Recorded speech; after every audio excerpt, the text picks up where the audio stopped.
Hey guys, what's going on? When you're buying property, multifamily property especially, a lot of times I've noticed people just look at the numbers and they never look at the property. So what I'm going to do is I'm going to walk through a property here, and I've already kind of agreed with the owner as long as I don't show the address or anything like that. So I kind of want to give you guys some inside scoop. When you're walking through a property, look through the floor plan. Act as if you're going to live there. You got all these people trying to buy apartments and all they're looking at is numbers and numbers and numbers. Cut that out for a little bit and focus on your customer, the person living there. What type of unit are they going to live in? Is it going to be a 1-bedroom, a 2-bedroom? How big is it? What is the layout? What does the inside look like? So there's a whole lot of stuff you have to look at, and you got to take their needs into consideration. So we'll walk you guys through, give you some more tips that'll help.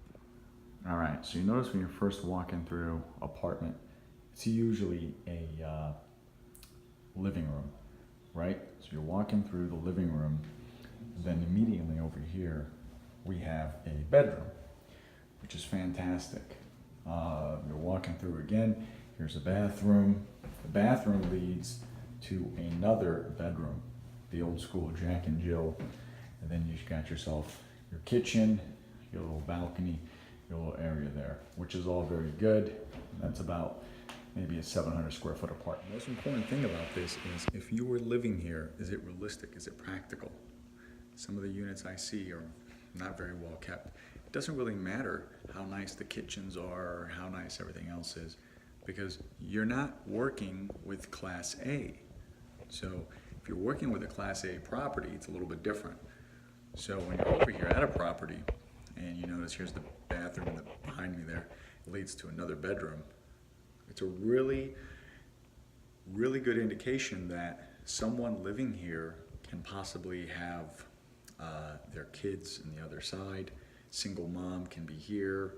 You want to think about all that stuff, because if you have a whole bunch of 1-bedrooms, odds are your tenants are going to be very transient, and you want to be careful of that. Whereas if you have a couple 2s, a little bit of a mix, it's good. I don't like 3 bedrooms, but 2 bedrooms are good.